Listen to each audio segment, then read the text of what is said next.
Jesus visita Marta e Maria. Lucas capítulo 10, versículos 38 a 42. Ao prosseguirem a jornada, ele entrou em certa aldeia. E certa mulher, de nome Marta, o hospedou. Ela tinha uma irmã chamada Maria, que estava sentada aos pés do Senhor e ouvia a sua palavra. Marta distraía-se em torno de muito serviço. Colocando-se perto, disse: Senhor, não te importas que minha irmã me deixe servir sozinha? Dize-lhe, pois, que me ajude. Em resposta, o Senhor lhe disse: Marta, Marta, inquieta-te e te agitas a respeito de muitas coisas. Porém, é necessária uma. Assim, Maria escolheu a boa parte, que não será tirada dela. Essa é rica. Essa é rica. Eu me recordo, para a gente conversar, uma frase linda do Dom Helder. Certa vez uma fiel procurou o Dom Helder, e isso é muito comum, quando a gente estuda uma passagem do Evangelho, a gente tende a se afinizar com uma personagem e não gostar da outra. E às vezes a personagem que a gente não gosta é que tem lição para a gente. Então é importante não polarizar. Aqui no quem, né? Marta e Maria. Não polarizar. Então essa fiel chegou para o Dom Helder e falou assim: pois é, Dom Helder, que coitadinha da Marta. Ela hospedou Jesus, ela que foi a anfitriã, recebeu Jesus em casa e ficou distraída com o trabalho e deixou Jesus. Coitadinha de Marta. Aí ele fala assim: não, minha filha, nós precisamos pedir a Deus para ter o coração de Maria, mas as mãos de Marta. Porque não cada uma tem que unir. Aqui já pode começar pelo quem, né, Xaxá? O quem?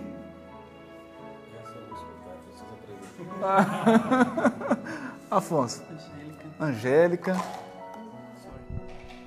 Olha, você falou do Dom Helder e eu me lembrei do nosso querido Martins Peralva, porque a interpretação que ele traz no livro Estudando o Evangelho, da FEB, é uma das mais maravilhosas que eu acho, que ele pega o simbolismo de Marta e Maria, então ele faz a gente sair da questão do personagem aqui, das duas mulheres, e ele convida a gente a dizer que Maria e Marta são estados conscienciais. Elas estão dentro de cada um de nós, inclusive ele chama de porção. Há uma porção Marta e há uma porção Maria dentro de cada um de nós. E ele usa a Marta como a nossa vida ativa, é a correria, é o afã das coisas triviais, das coisas humanas, da atividade, da nossa operosidade, vamos dizer assim. E ele simboliza Maria no nosso lado contemplativo. E aí ele desafia-nos a encontrar a solução ideal. A unir as porções, não tenho nenhuma que é mais importante do que a outra. Tanto que Marta hospeda, recebe. Só que é só quem recebe Jesus é a nossa parte utilitária, material, porque é onde a gente tem aflição. A parte Maria nossa é sagrada. Está no escrínio do ser. Ela não se afadiga, ela não tem aflição, ela não tem ansiedades humanas. É a nossa parte Marta que vai correndo atrás de Jesus e que quer hospedar Jesus. A outra é tranquila e serena. Aí ele diz que o desafio é nós equilibrarmos essas duas porções, a vida ativa e a vida contemplativa. Que lindo, né, Angélica? E não cair no chamado ativismo, que é o problema da Marta. Quando a gente está com essas porções desequilibradas, nós caímos no ativismo. E o Emmanuel vai dizer, no Pensamento e Vida, que as regiões de treva estão cheias de movimento também. Excesso de atividade não significa luz. Isso, Haroldo, você falou Pensamento e Vida. Eu estava me lembrando aí de um outro trecho de Emmanuel em Pensamento e Vida. Quando ele compara o homem e a sua necessidade de evolução a um pássaro em voo, que o homem é comparado a um pássaro. Para voar necessita de 2 asas, a do amor e da sabedoria. Ele não levanta voo só com uma asa. E é essa questão aí da questão do ativismo, que às vezes é muito comum, inclusive no movimento espírita, fazer, e até aquela ideia que foi tratada de uma forma errônea, do bônus hora, né? É importante a gente pensar com Leon Denis. No livro O Problema do Ser, do Destino e da Dor, ele trata da questão das potências da alma, que o homem necessita querer, pensar e amar. E ele precisa reunir o equilíbrio das 3 coisas para que possa realmente conseguir a sua trajetória evolutiva adequada. Esse momento da passagem, no quando, define para nós, para prosseguir a jornada, ele entrou numa aldeia e hospedou numa casa de amigos muito queridos, porque Marta e Maria, irmãs de Lázaro, era um ambiente fraterno que recolhia muitas vezes... elas são irmãs de Lázaro, né? Foi bom você ter lembrado isso, Afonso. Que um dia esteve morto, né? E reviveu, estava num processo da catalepsia mais profunda e o Senhor Jesus trouxe de volta. Então, esse momento para prosseguir a jornada, é preciso ter um momento de pausa, de reflexão. E essa reflexão, com um grupo amigo, com um grupo fraterno, ele reabastece do ponto de vista material e do ponto de vista espiritual, dando a possibilidade do tarefeiro de prosseguir na jornada, de definir-se na jornada que tem que executar. É para prosseguir. Exato. E é bonito, Afonso, você ter destacado essa questão do quando, porque Jesus estava na jornada. Então, ele necessitava daquele momento da parada reflexiva e contemplativa. E Marta insistia na atividade, querendo que ele ordenasse ainda Maria para na atividade. Então, é um perigo isso, porque a gente fica viciado em ação. Aí a nossa ação perde a inspiração superior. Esse é um perigo. Esse é um perigo enorme. Porque a nossa ação ela tem que ser: você reúne a inspiração superior, você se fortalece, você se reabastece e age. Depois você para, reabastece, se inspira e age. Se você ficar só agindo, aí você começa a usar combustível próprio.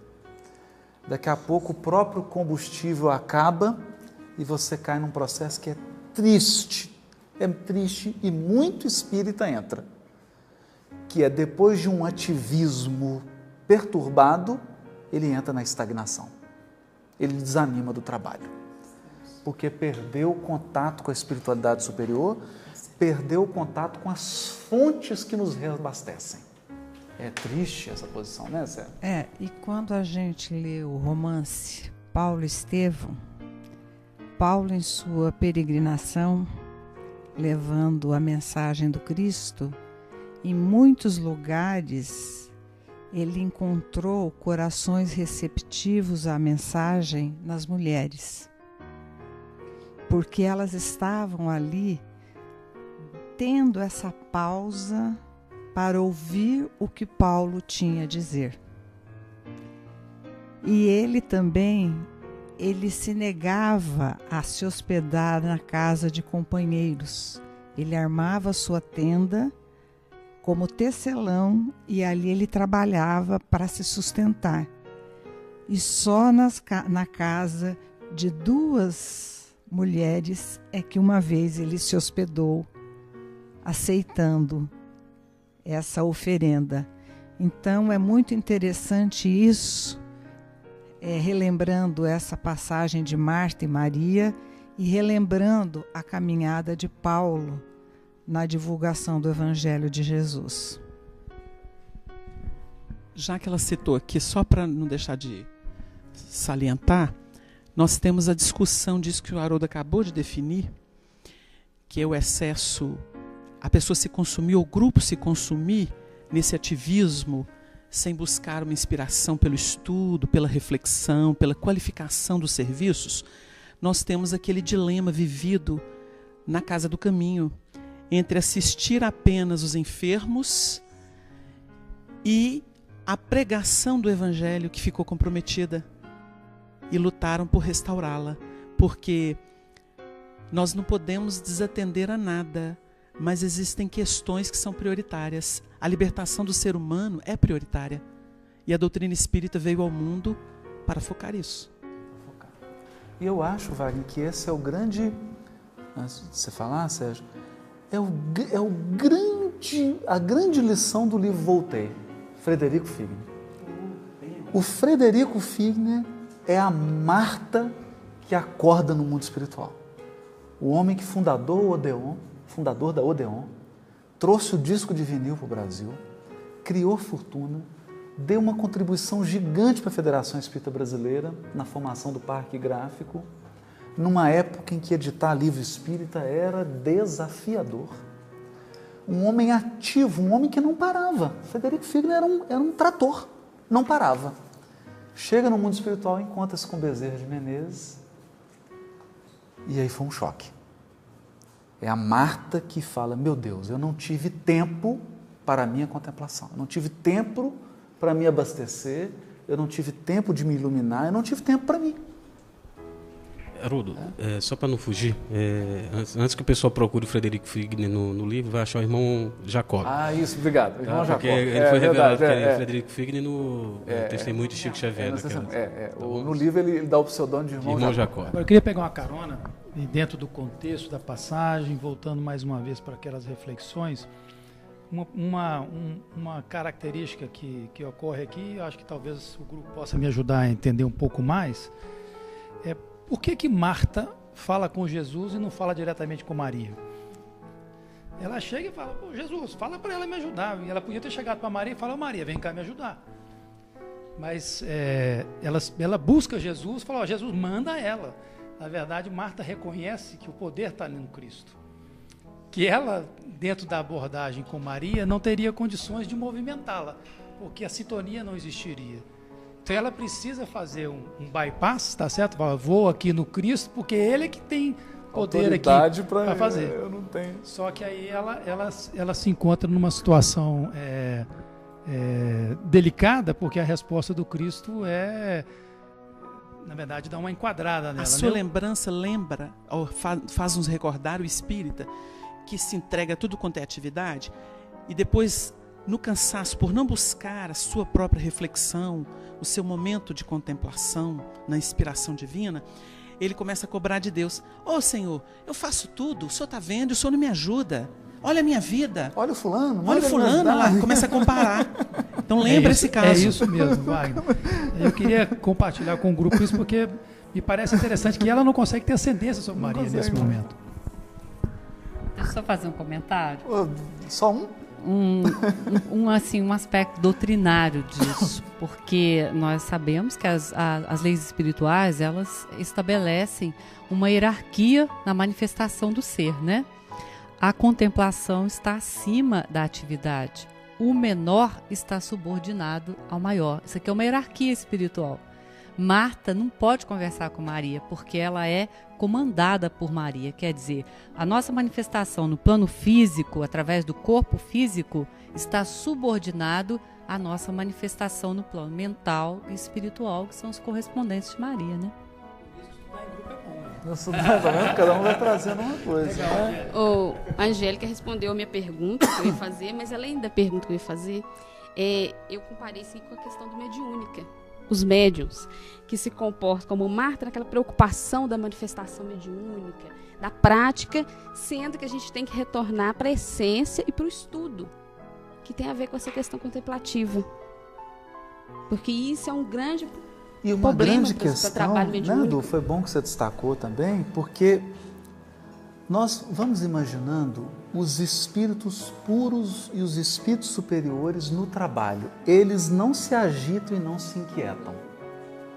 Porque Marta estava inquieta e agitada a respeito de muitas coisas. Aí Jesus fala para ela, Marta, foco, estabeleça prioridade. Uma coisa é necessária. O que é isso? Prioridade. Porque o espírito superior, ele não pode, ele não se desgasta com o trabalho porque não tem resistência. Então ele está em paz, ele está conectado, a ação dele é revigorante. Por quê? Porque ele entende o que pode mudar, o que não pode ser mudado.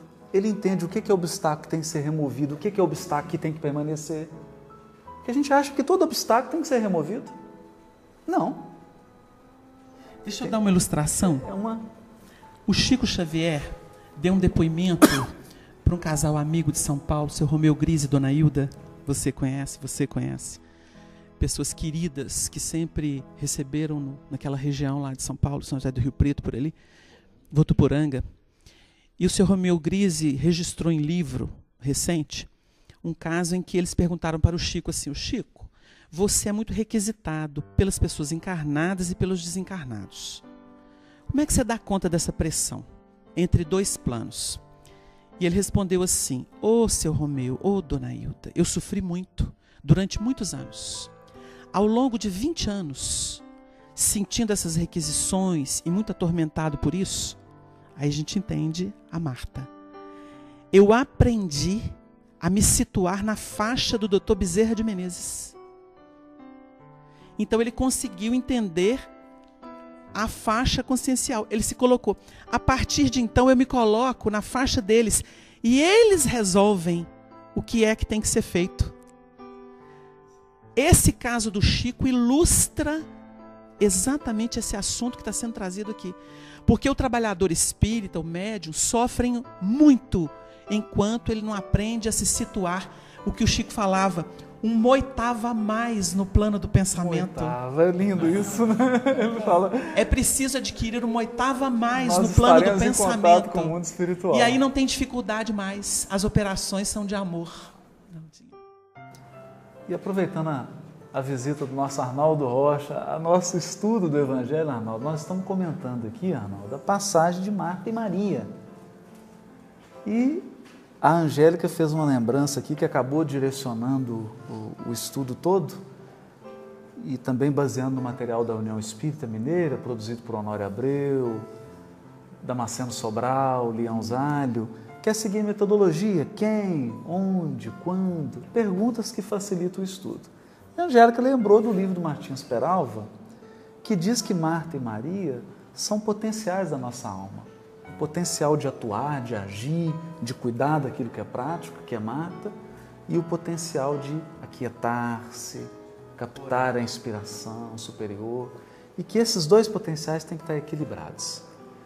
Porque senão nós caímos naquele ativismo sem repetitivo, sem conexão com o mundo superior. E lembrávamos aqui da figura do Chico, que sabia mesclar inspiração, busca superior, com a ação disciplinada no bem. Não é isso, Arnaldo?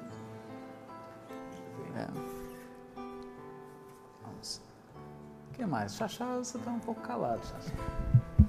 Essa passagem é fantástica, eu realmente estou aprendendo muito com ela. Então, o Wagner estava falando sobre o Romeu Gris lá, né? Mas parece que o Chico falou que para chegar nessa faixa do Dr. Bezerra, Wagner, demorou um tempinho, não foi? Levou 20 anos. Levou 20 anos. É pouca coisa, né? Ok, nós temos ainda esperança, né? Temos... Tá bom. Precisamos nos aterrorizar. Mas parece que o Márcio queria falar alguma coisa, comentar alguma coisa. Eu também acho.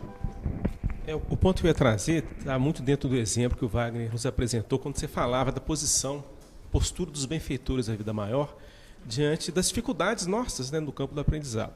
Então, são passagens que se encontram nas obras de André Luiz, em que ele traz para nós a postura desses benfeitores, muitas vezes diante daqueles companheiros que os buscam nas aflições, nas dificuldades, procurando uma solução para o problema, para a dificuldade. Então, André Luiz narra para nós, é muito significativo, isso chama muito a nossa atenção, ele fala assim, sem afetação, o benfeitor se posiciona no direcionamento para orientar ali os companheiros. Então, mostrando realmente essa compreensão mais ampla dos movimentos da vida, da existência, onde muitas vezes nós entramos naquele campo da ansiedade, do desespero, e tudo tem um movimento natural. E é importante que a gente procure se ajustar dentro desse campo do trabalho e da contemplação a uma postura mais harmônica, mais equilibrada, de forma que a gente dê um direcionamento mais seguro e mais objetivo na vida, no campo nosso do aperfeiçoamento. Então essas passagens, essas elucidações de André Luiz, sempre me chamaram a atenção, sem afetação. Eles se posicionam e se direcionam. Não quer dizer que eles estejam alheios ou indiferentes às lutas, mas uma visão e um sentimento superior no campo ali das situações diversas que surgem. Porque às vezes a gente quer afastar a luta e a dificuldade, e a luta e a dificuldade é a solução da providência para nós. Esse é o problema do ativismo. E você quer tirar todos os obstáculos. E às vezes o obstáculo é a bênção divina. Então a gente imagina a criatura está doente, você quer remover a doença, e a doença foi tudo de bom que a espiritualidade superior conseguiu para aquela criatura. Porque se tirar a doença, ele atrasa mais 4 encarnações o progresso dele. Então essa sensibilidade de entender que tudo tem um tempo de maturação e que nós precisamos entender a razão das coisas, para que a nossa ação não seja perturbadora. A nossa ação não pode ser perturbadora. Ela tem que ser uma ação construtiva. E a ação construtiva sem inspiração superior é impossível. Porque nós não conseguimos enxergar todos os ângulos, né, Angélica? Nós não temos a visão de 360 graus. A gente enxerga uma parte um trecho da jornada. Um trecho. O Arnaldo está aqui de testemunha e ele pode dizer que tudo que se requisitava do Chico, antes de tudo, ele se reportava a Deus. Vamos pedir a Deus. É isso, Arnaldo? Eu vou contar uma história. Uma reunião pública, Luiz Gonzaga, era sexta-feira. Chico sempre ficava de pé para conversar com o povo. Ele estava sentado. Aí eu perguntei, o que você faz? Estou todo enfaixado. Eu falei, enfaixado por quê? Depois nós falamos, depois da reunião. Saímos, foi para o hospital. Ele era portador de uma bola no estômago. Aquilo dava um problema sério. Então todo mundo faz, Chico, vai operar. Emmanuel falou assim, espera um pouco. Ele sentindo mal, Emmanuel, espera um pouco, dá tempo ao tempo. Aí depois que ele foi operado, ele perguntou a Emmanuel, por que o senhor falava comigo para esperar um pouco? Porque, meu filho, do passado, o sexo atrapalhou a sua vida. Isso é um meio de você curar-se. Acho que ilustrou. Tem umas coisas que já não entende, viu? Não, tem umas coisas que já não entende. Fechou com chave de ouro a nossa participação.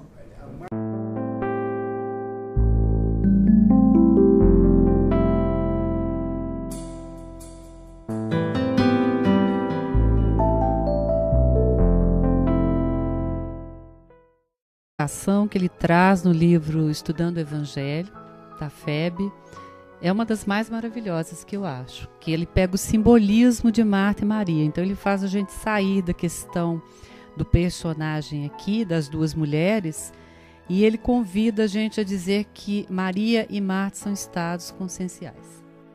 Elas estão dentro de cada um de nós, inclusive ele chama de porção. Há uma porção Marta e há uma porção Maria dentro de cada um de nós. E ele usa a Marta como a nossa vida ativa, é a correria, é o afã das coisas triviais, das coisas humanas, da atividade, da nossa operosidade, vamos dizer assim.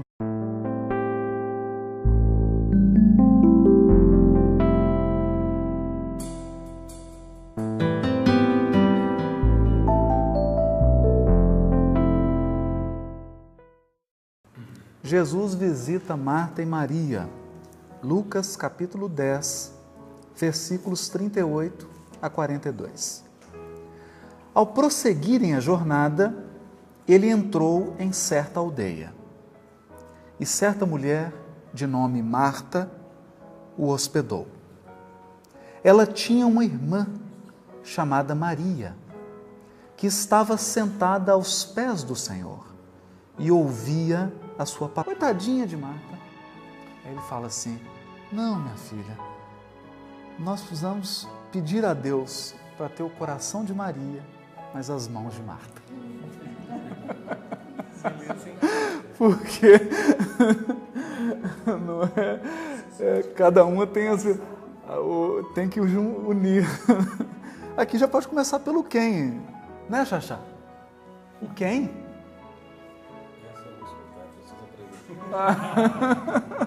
Afonso. Angélica.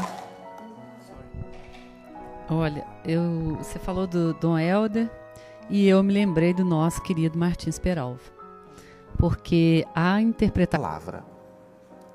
Marta distraía-se em torno de muito serviço. Colocando-se perto, disse: Senhor, não te importas que minha irmã me deixe servir sozinha? Dize-lhe, pois, que me ajude. Em resposta, o Senhor lhe disse: Marta, Marta, inquieta-te e te agitas a respeito de muitas coisas. Porém, é necessária uma. Assim, Maria escolheu a boa parte, que não será tirada dela. Essa é rica. Essa é rica. Eu me recordo, para a gente começar, uma frase linda do Dom Helder. Certa vez uma fiel procurou o Dom Helder, e isso é muito comum, quando a gente estuda uma passagem do Evangelho, a gente tende a se afinizar com uma personagem e não gostar da outra. E às vezes a personagem que a gente não gosta é que tem lição para a gente. Então é importante não polarizar. Aqui no quem, né? Marta e Maria. Não polarizar. Então essa fiel chegou para o Dom Helder e falou assim: pois é, Dom Helder, que coitadinha da Marta. Ela hospedou Jesus, ela que foi a anfitriã, recebeu Jesus em casa e ficou distraída com o trabalho e deixou Jesus.